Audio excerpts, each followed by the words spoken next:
In the news on Vanguard Live, I am Precious Chukudi. We begin with the front pages of the papers this morning. Starting off with Vanguard. Vanguard is leading with banks need 4.7 trillion naira to scale CBN's new capital hurdle.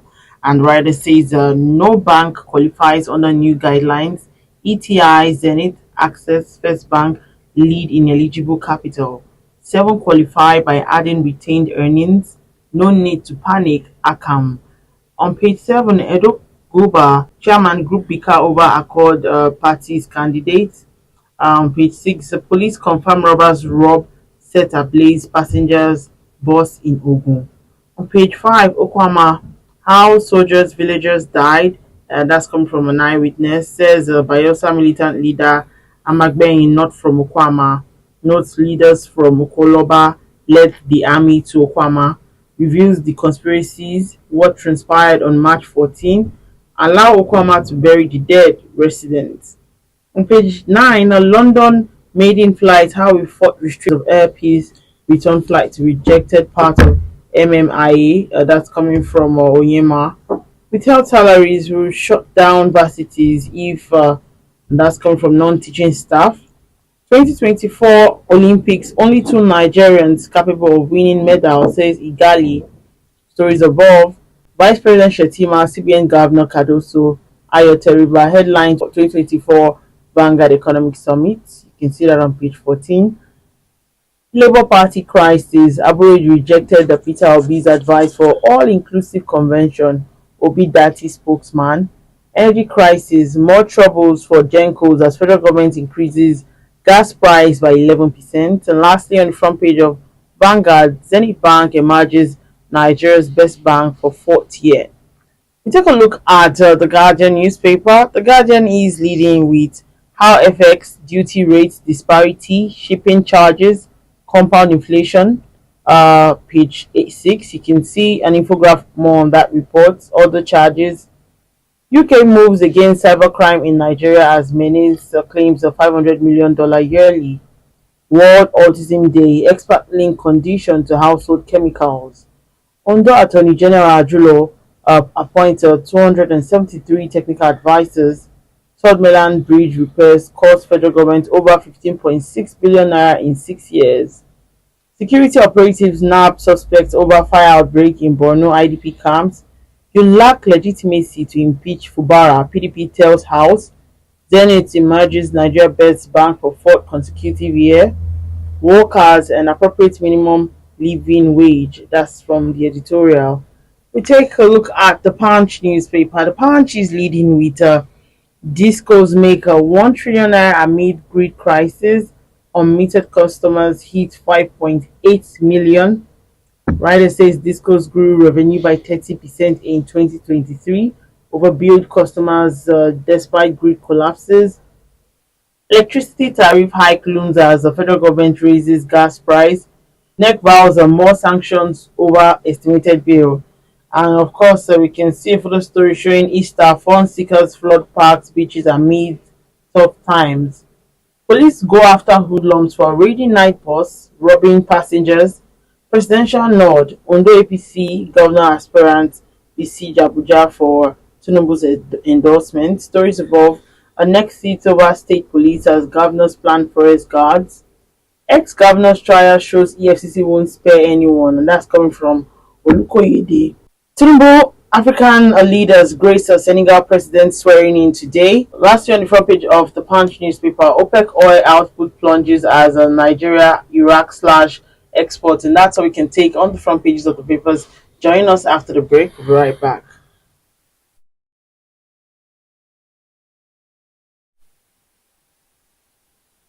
Alright, welcome back. If you're just joining still today in the news on Vanguard Live, I am Precious Chukudi. Joining to talk about some of the stories on the front pages of the papers this morning is Mr. Dayo Akintobi, publisher of Liquidity Today, Keja Today, and Legacies. Good to have you join me, sir. Always a pleasure to be here. Good morning to all our viewers. Yes, we all had a lovely rest and lovely festive season. All right, so let's delve in. And from last week, according to reports, banks in Nigeria may require up to 4.7 trillion naira to meet the recapitalization benchmark as prescribed by CBN. And CBN is saying that they want to ensure banks have a robust capital base to to absorb potential losses. What's your take on this situation? Well, I think it's a good move by the CBN because look, the banking industry taken over by cowboys in the last several years to where they're not even practicing traditional banking. A lot of what they're doing is round tripping, forex speculation, all kinds of untoward practices that generate a lot of profit for them, but at the same time are detrimental to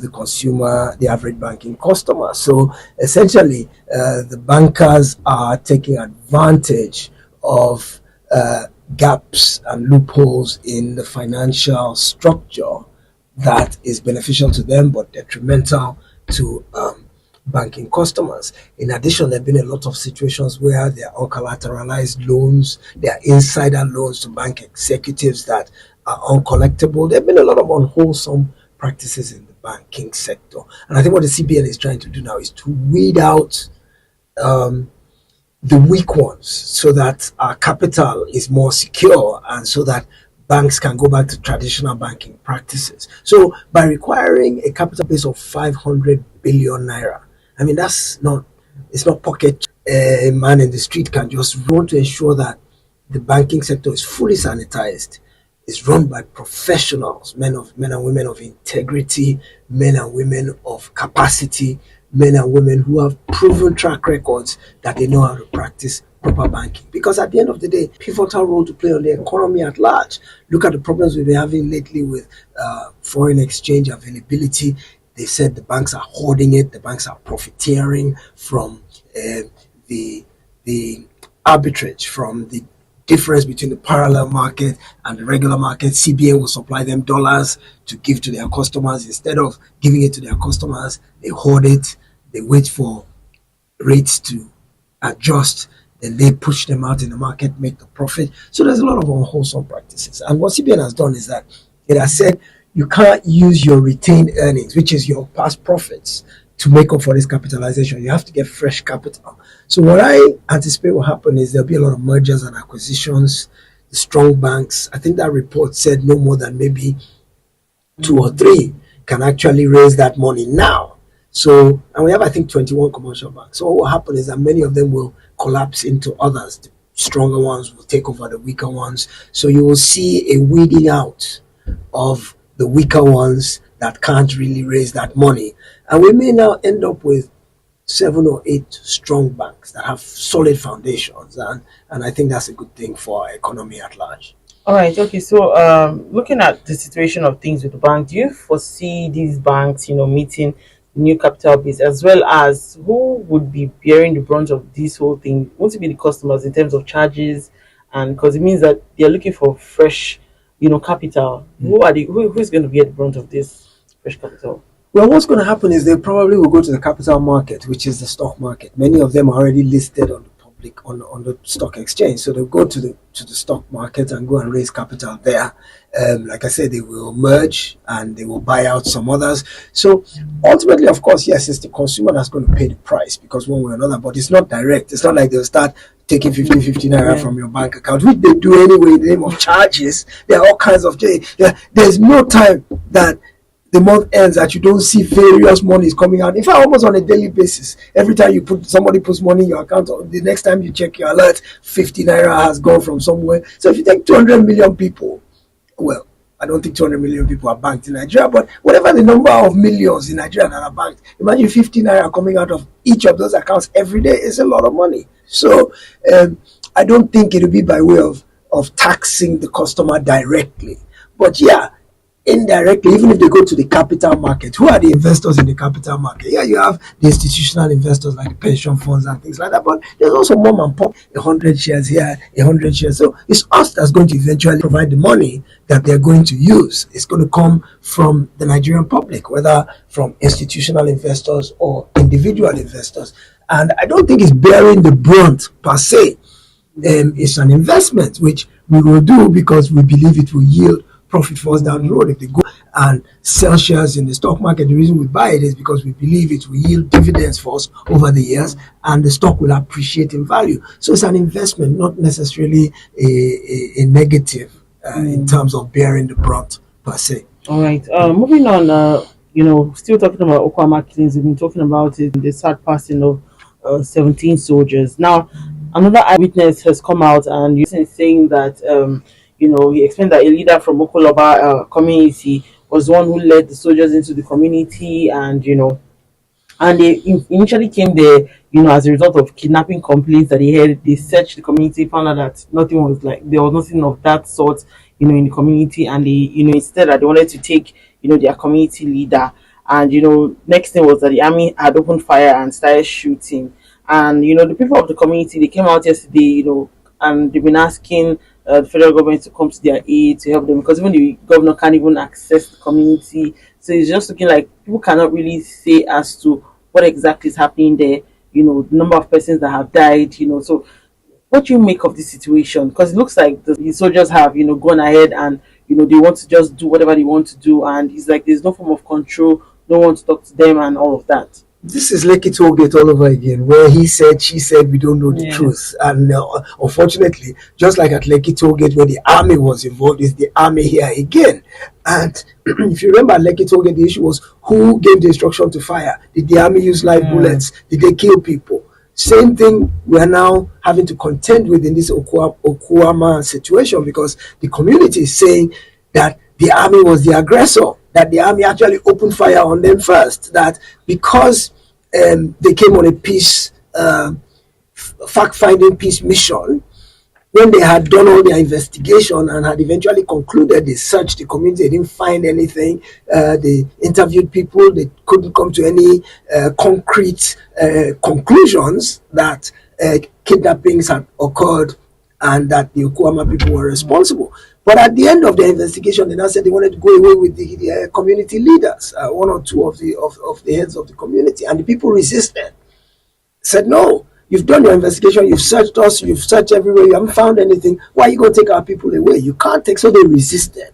So what the community is claiming is that act of resistance angered the army, and they now began to attack them, and that the army was the aggressor and the army was the one that initially started the violence. And then, of course, their youth are not going to take that line low when they see army opening fire on their people. The youth retaliated, and that some boats came in from the water side carrying youths, and the youths now started spraying gunfire, and that 17 soldiers fell, but that many of their own people also fell, whose bodies they've not been able to.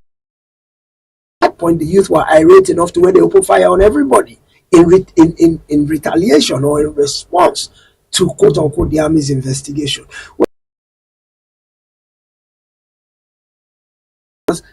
Tempers are still high right now, emotions are still high, nerves are on edge. So to find out who is telling the truth, the bottom line of what we know is that 17 gallant soldiers lost their lives. That's the one thing we know for sure. How it happened, why it happened, there's still so much dust being thrown all over the place that it's difficult to ascertain what the truth is at this point in time. So the people of OKUAMA are saying, let us bury our dead, let us get back to normal life, because the army has taken over the area and they are refusing to leave the place until they recover their weapons and until they find the people who they claim were responsible for perpetrating that assault, that deadly assault. So even I hear that the governor of the state can't even get to the community because the army has barricaded the place. So it's not a good situation at all. I think a high-level investigation needs to be undertaken, probably by independent people. Because, of course, if the army does investigation, each investigation might be tendentious. It might be biased towards their own side. Remember, they've lost their men, they are hurting. And if it's the state government or the local police that do the investigation, it might be biased in favor of the community. So perhaps somebody from Abuja should come, perhaps the DSS, somebody that doesn't have a vested interest in the outcome, and do an independent investigation. Nigerians deserve to know the truth. Yeah, okay. Moving on, non-teaching staff in public universities are set to, embark on an indefinite industrial payment of their withheld salary as a result of the strike that happened in 2022. The argument is that they said some of the teaching staffs were already paid by the current government and all of that. What's your take on the matter? And are we going to ever, be out of this whole, industrial action, especially when it comes to education and all of that. Yeah, it's really sad that we're still at this stage of our evolution, grappling with things as rudimentary as strikes that are affecting the academic progress of our young people.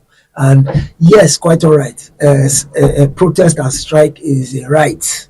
Is a right that's enshrined in the Constitution. If you're not satisfied with the terms under which you are engaged, you have the right to protest. And so, the funny thing is, this strike happened in 2020. We're in 2024 now, and apparently during that time when that strike, I think it lasted for about a year, people were not paid. Even the lecturers were not paid. But the argument of the senior staff is that even during the strike, they were still reporting to work, that it didn't affect, even if the university was closed and lectures were not ongoing, the senior non-academic staff still continued to go to their place of work and continue to carry out their duties, and so they deserve their pay. Well, I think at one point government promised to pay. They reneged on that promise, as they usually always do. So it's got to a head now where those people have said we're downing tools if we don't get this withheld money. Well, look, it should never ever have to get to that point, because at the end of the day, when a strike occurs, it gets resolved eventually, but there's already been so much damage done. So the question is, why don't we put the horse before the cart and resolve it before it gets to the issue of strike? Because you're still going to resolve it anyway. So why do we have to suffer all this collateral damage in the interim? So I think the new Minister of Education, the new Minister of Labor, I think all those people need to get up their loins, sit down at the bargaining table with these unions and try and work something out to where they don't have to shut down the universities. That's the worst possible option. I mean, I think we've had about a year plus now of academics where there's been no interruption to the calendar, and we're seeing progress. People are graduating, they're taking exams, we're seeing people engaging, enrolling for National Youth Service Corps. So it's flowing uninterrupted. We're making good progress academically. So we don't want anything that would interrupt that. All right, so moving on, let's touch on energy crisis. And of course, the federal government has increased the wholesale price by 11%, leaving power generation company with an additional cost. And, the gas companies had since January this year reduced the supply to power plants following years of unpaid invoices amounting to over $1.2 billion. What's your take on this? I mean, we saw how the power grid even collapsed last week. Until now, some places in the country still do not have light, access to light and all of that. What do you make of this situation? I was about to say that we don't even have light. Even before they do any increase, there's no power. We are paying for darkness. There's no power anywhere. Yes, we're paying for darkness. There's no supply. We're not getting power. That's without even an increase. See, part of the problem is about 70% roughly of Nigeria's power comes from gas plants, from gas. The power plants are powered by gas, about 70%. I mean, we still have the old school Kainji Dam and hydro where water is dammed and used to create electricity, but the majority of our supply is brought about by gas. And look, we have vast gas reserves, a lot of which we still flare and waste. So they've not been able to harness our gas capability, because the vast amount of gas we have, really, electricity should be very cheap in this country if we were able to convert our raw gas into power. So when they now say they want to increase the tariff as it is, we're already bending under the yoke of expensive electricity. And now when gas prices go up, of course, that is going to be passed on to the consumer. Yes, the GENCO will pay more for gas. So the GENCO will pass on that cost to the DISCO. And the DISCO, of course, will pass it on to the end user. So if we're now currently paying 60-something naira per watt hour or whatever it may be, it may go up 50 to 100% in the coming days, which just adds to the burden of Nigerians at this point. We're already grappling with expensive food, expensive fuel, expensive transport costs. Now electricity too will become expensive. So, government says is working on the minimum wage to increase it, but even if they increase the minimum wage to 50, 100,000, how will that be able to suffice for all of these very expensive utilities and commodities that we need to sustain daily lives. So it's not a good development, but there's a global crisis everywhere in terms of cost of living crisis, in terms of expensive. Look at the Russia-Ukraine war is still raging. That's having impact on prices all over the place. Israel and Palestinian Authority are still fighting. There's economic downturn across the world. So it's not unique to us alone. Expensive energy is a global problem, but we should try and adopt localized solutions that will make things a bit easier for government. Some people have been saying government should subsidize electricity. Yeah, I was going to ask you, do you think Yes. it's sustainable to subsidize, electricity? Well, it'll go the same way as fuel went, because electricity is just as pivotal to our daily, as critical to our daily existence as fuel was in terms of transportation. So the same problem that government had in subsidizing fuel, they will run into that same problem in some electricity, because down the road it will become too expensive. Down the road it will be too much of a drain on the nation's resources. Down the road, some people will benefit more than others, because imagine a mansion that has 32 air conditioners and how much electricity it is consuming versus if paying the same tariff. It disproportionately affects the poor than the rich in terms of a government subsidy, which was part of the problem with the fuel subsidy as well, was that a few people were benefiting to the detriment of the masses. All right, let's take a look at Mr. and Mrs. before we go. And Mr. is speaking. Says, "I'm lucky to have you. If I come across £1 billion, I'll give you everything. But let me know where you keep it, just in case I need some money."